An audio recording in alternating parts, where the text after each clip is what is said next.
Hey, Mike Brookfield here. Welcome to episode 8, series 3 of the Blues Show. As always, I like to thank people leaving nice comments and really appreciate you subscribing or liking, and really helps kind of motivate me to keep the series going. So thanks a lot for everybody who's dropped comments there. So please do comment, and it's always nice to get some feedback. And as always, there's a backing track. You can email me and I'll fire it out to you if you want to check it out. So email me at mikebrookfield@mac.com, mac.com.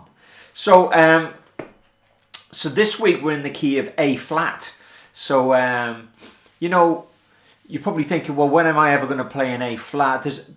There's a point that all musicians get to where, you know, kind of jazz, blues, rock musicians, where they realize they need to be not key biased. You've got to be able to play in all keys pretty much equally. Now, there are going to be some keys you're going to be kind of favoring a little bit more because of the instrument. Like if you're a brass player, you maybe F and B flat or something. Guitars, we love A and E and G if you're a songwriter or something.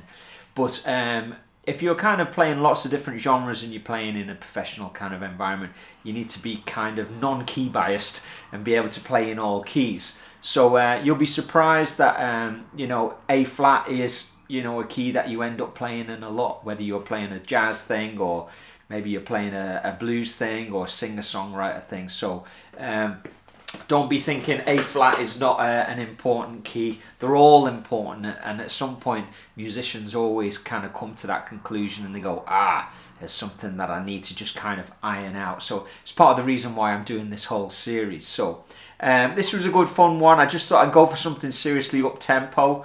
You know, it would be easy just to do a bunch of slow plodding blues or something. But it's kind of good fun to do some kind of jumpy rock and roll instrumentals, and you never know, these pieces I might end up playing live or you know, recording at some point. So it's a nice exercise for me to be writing these tunes and then sharing them with you. Like I've said before in another video, I literally do it all in a morning. I write the tune, do the backing track up, record this video, and try and get it done in a tidy little package before I run out of time. Okay, so with the intro with this one, because we're in A flat, that's the 1 chord, and the 4 chord is the D flat, and the 5 chord is the E flat. I did the intro off, I did this kind of thing.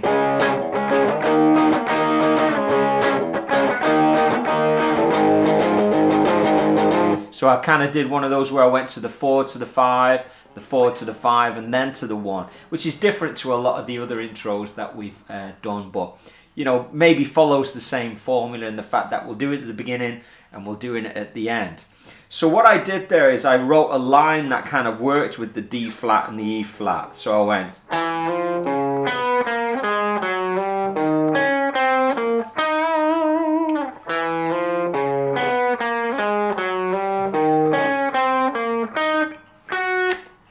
And that resolves to the A flat, and then just a bluesy lick. So all together there you've got.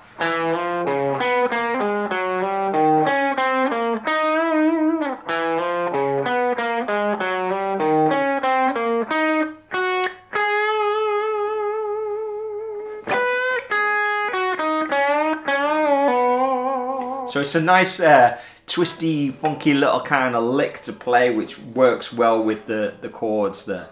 And then with the head, we're on a straight 12 bar again. I'm not messing with the chords, putting extra changes in or twisting and changing the progression. Very much a standard 12 bar. Like I said, I want all this first batch of like keys just to be all straightforward 12 bar to make sure everybody's comfortable with the basic 12 bar before we start messing around with it.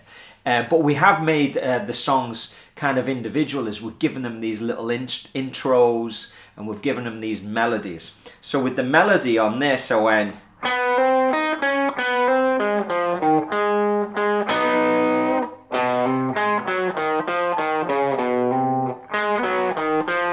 So that's kind of tricky enough because you're jumping in these positions.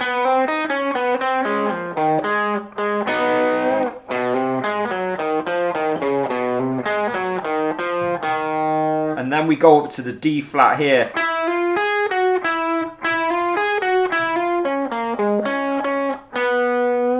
So I changed the last note on the riff there and back to.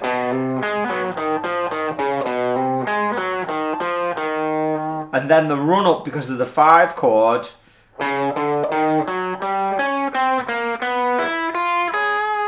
And that line works with both the turnaround. So the chords on the turnaround, so it works on the E flat and the D flat. So it goes. So it's like. And that note is where it lands on the D flat.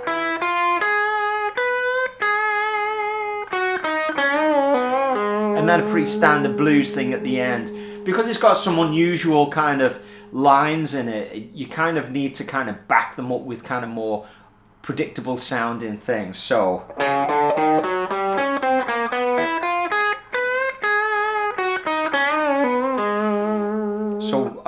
all together.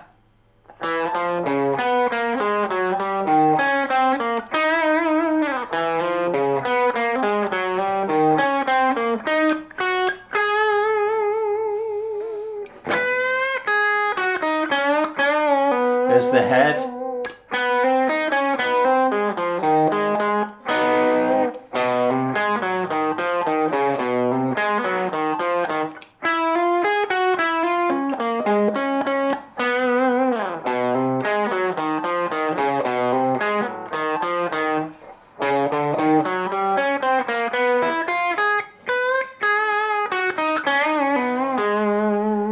Now with the solo, what I thought for this one was just to try and include some Mixolydian.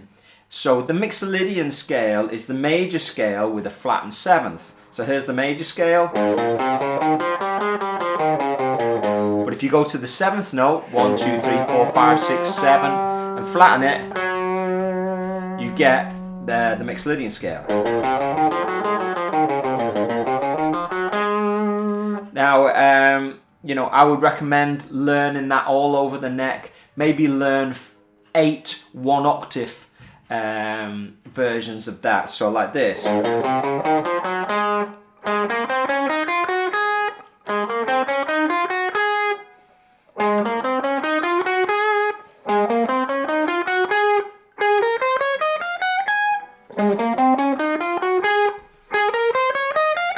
and then we'd be back to the beginning again. So I played the Mixolydian scale 8 times, 8 different positions just in 1 octave.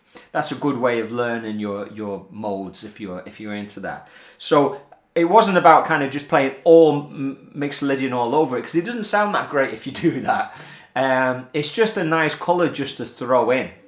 So you might be playing blues.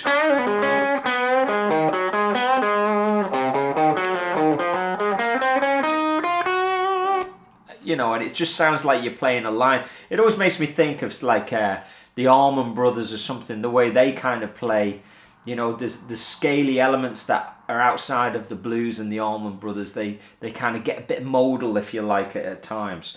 So so I did it on the A flat, and sometimes I was doing it on the D flat as well.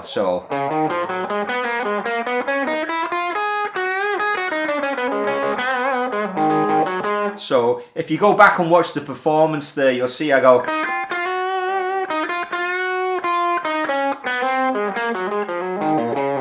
You know, I play those kind of lines, and then when it goes to the 4 chord, and then blues. So you'll hear me say that a lot if you're taking lessons from me. You make sure you include it in a sandwich. You know, you back it up by maybe play some blues, play a bit of Mixolydian, play some blues, and the blues either side of it will kind of help it translate and sound kind of musical. But it's a nice thing to incorporate into your playing. Another good fun one. So again, email me if you want to check out the backing track, and I really appreciate you guys hanging out with me, and I'll see you on the next one. Keep it burning.